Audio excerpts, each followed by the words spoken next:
many games will the New Orleans Saints win in 2025?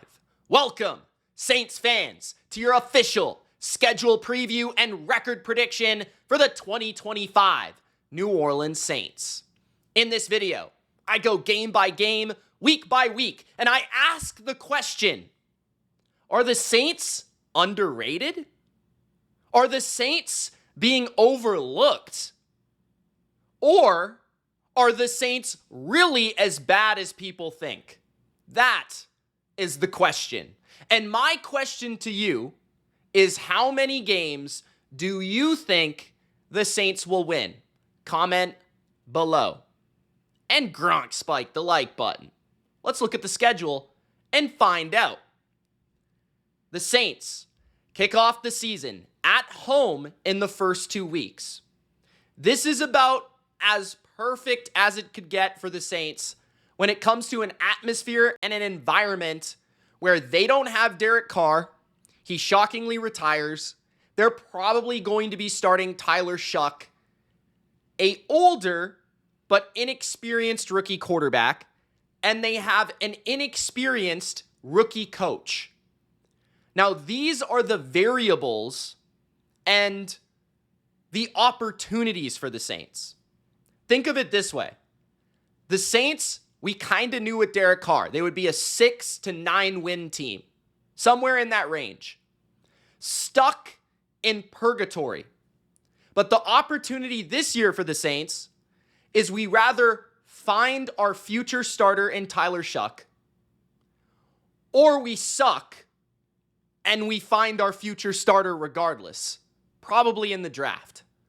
So this season is a transition season, no matter how you slice it and look at it, which makes this year tough to predict from my perspective, because there's things to like about the Saints, but there's also areas of their team that I'm not a huge fan of. And we're going to break that down matchup by matchup, beginning with the Cardinals. So I like the Cardinals to win, but I wouldn't be shocked if the Saints pulled this one out. It is difficult for a rookie head coach and a rookie quarterback, and those two things to be tied together to win in their first ever NFL game, even if it's at home, okay? The Cardinals are talented enough defensively. I feel like up front now, where they've added multiple pieces like Josh Sweat, Calais Campbell, Walter Nolan, Dalvin Tomlinson, they now have the talent to get after the Saints offensive line. I think early in the year, if the Saints offensive line can prove to be steady for Tyler Shuck, that can allow him to grow in confidence. And they can slowly add to the plate of the young quarterback. And they can lean on Alvin Kamara. But if it's a disaster, similarly to late last season along the front of the offensive line, it's going to be a long year. The Cardinals are one of those tests where it's like both units are relatively new. Both units don't have a ton of chemistry. We'll see how that goes. Now, the real difficulty for the Saints is going to be defending Kyler, defending that offense. They're very good in the run game. And I think where the Saints' backbreaker is going to be this year is corner. Their corner position is really bad. So I think Marvin Harrison Jr. and the Cardinals will be able to attack them through the air.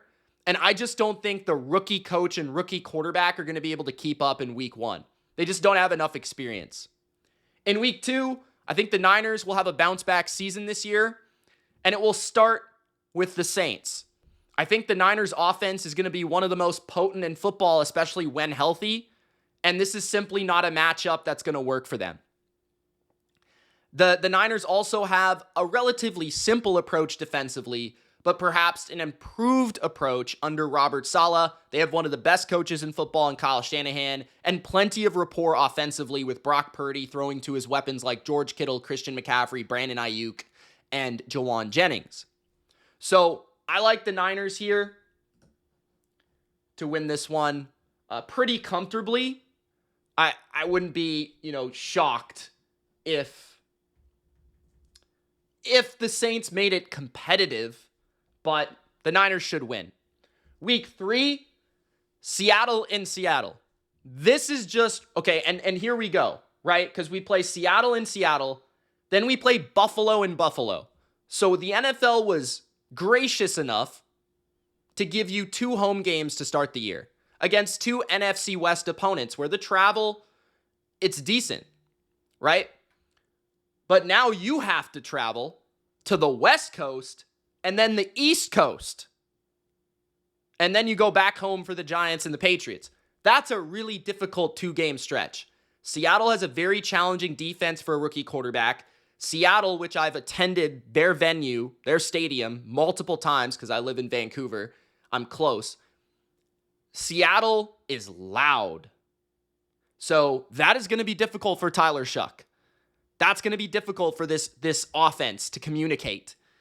And I don't know if the Saints truly have the pass rush to affect Sam Darnold. If they can, they have a chance. But I just don't see how they move the ball that effectively. So I think the Seahawks win this game.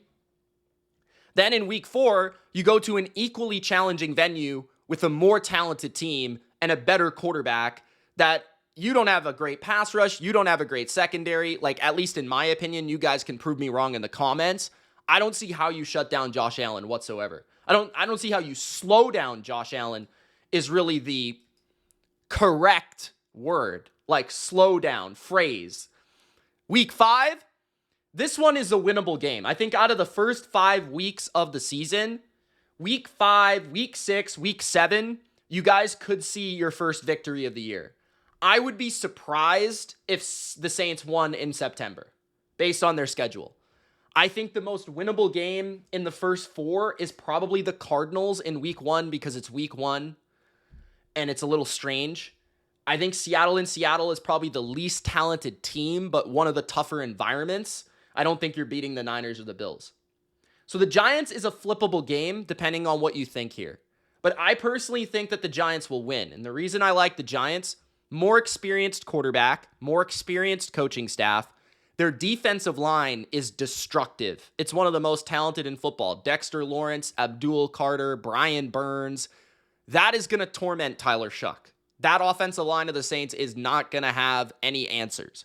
So that's where I'm worried, okay? Plus, they got Malik Neighbors, some weapons offensively. The Giants have talent. They just kind of like don't have the cohesion and the quarterback necessarily to be truly awesome. But the Giants and the Saints, I think, will be 2 bottom NFC teams. I actually view the Giants, though, as just being kind of stuck against a bad schedule. The Patriots at the Saints. This is another game the Saints could maybe upset the Patriots.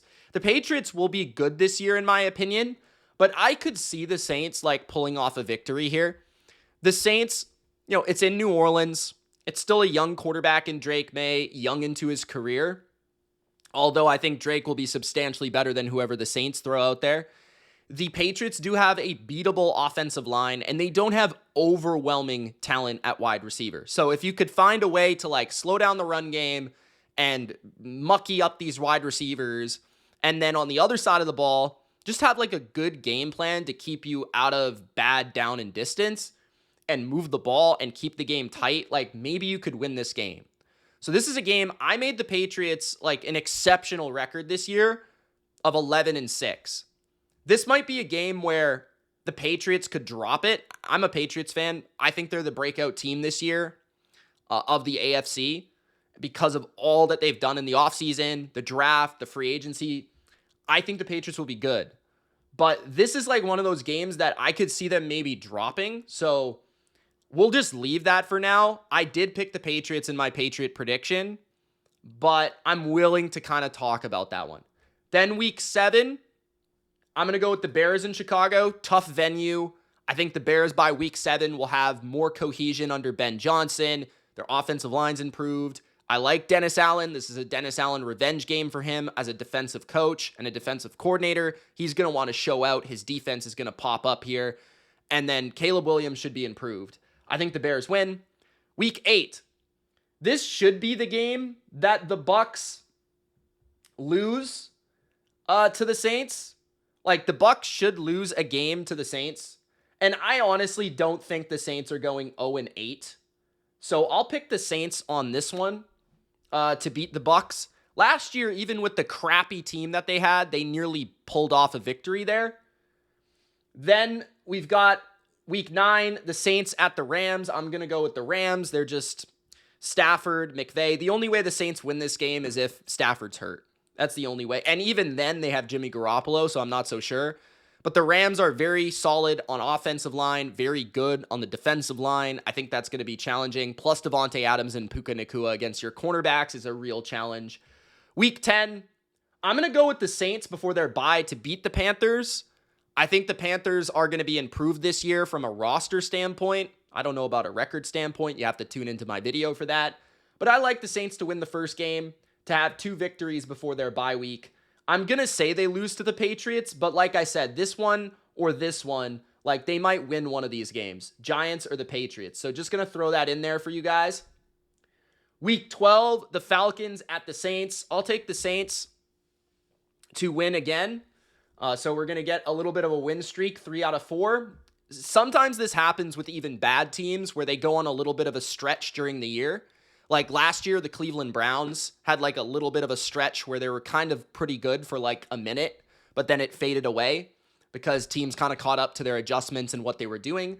I respect Kellen Moore enough. I respect this talent enough, the veteran presences, to kind of spirit the team up after the bye week, play their division rivals, and be able to pull off a victory or two against these teams. Week 13, this is a game that the Saints could win if Tua is hurt, but I'm going to guess that he isn't. And I'm going to say that the Dolphins win in Miami. Tough place to play. The Dolphins have just a ton of talent on offense. I don't think the Saints keep up. It's that simple. Week 14, I think the Bucks get their comeuppance. The Bucks get their revenge. And the Bucks break down the Saints for a big victory. Baker Mayfield, Mike Evans, Chris Godwin, probably fully healthy by this point. Emeka Egbuka, one of the best, most talented offenses in football. And if the Bucks can slow down the Saints running the ball, I think they should be fine. Week 15, I'm going to say Carolina beats the Saints here. I don't think that the Saints are going to beat Carolina twice. Bryce Young's probably going to be better than the quarterback you throw out there. Their offensive line is also better than the Saints. But where the Saints have a fighting chance is that the Panthers' defense is still pretty suspect. Week 16, I'm going to go with the Saints to beat the Jets at home. Jets have to travel to New Orleans, play in the Dome, when they're probably at this point used to colder weather. Justin Fields is not a very good quarterback. There's a chance Tyler Shuck's already better than him by that point. And then, the defense of the Jets is solid, but, I'm not scared. I think that the Saints receivers can make some plays. And the Saints defense, I think, can manage a lack of a passing game from the Jets. Week 17, this is a winnable game against the Titans, but I will take the Titans. It's in Tennessee. Cam Ward, I think, will be surging by the end of the season. The Titans don't have a lot of help for him, but I think Cam Ward is a special player. I think he's going to showcase that by the end of December.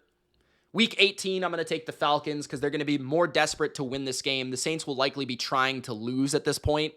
So I'm going to take the Falcons to win. So I have them at 4-13, which sounds about right to me if you're projecting who is going to be in the top 3 or 4 picking in the NFL draft next year. The Saints pop out. The Saints look like one of the worst teams in the NFL. So I'm going to go with New Orleans to go 4-13. Like I said, though, there are a couple more games they could win. Potentially, they could get swept by Carolina, Atlanta, or Tampa Bay, so that could remove a victory. But like I said, they could beat the Giants at home or the Patriots at home, and I wouldn't be surprised. If Tua's hurt, they could beat the Dolphins, and they could potentially beat Tennessee. So I think about 3 to 5 victories sounds about right for me for the Saints. You guys let me know in the comments what you think. It's Mitch of The Bottom Line View. Tune into the next record prediction video. Spike the like button and subscribe. Peace.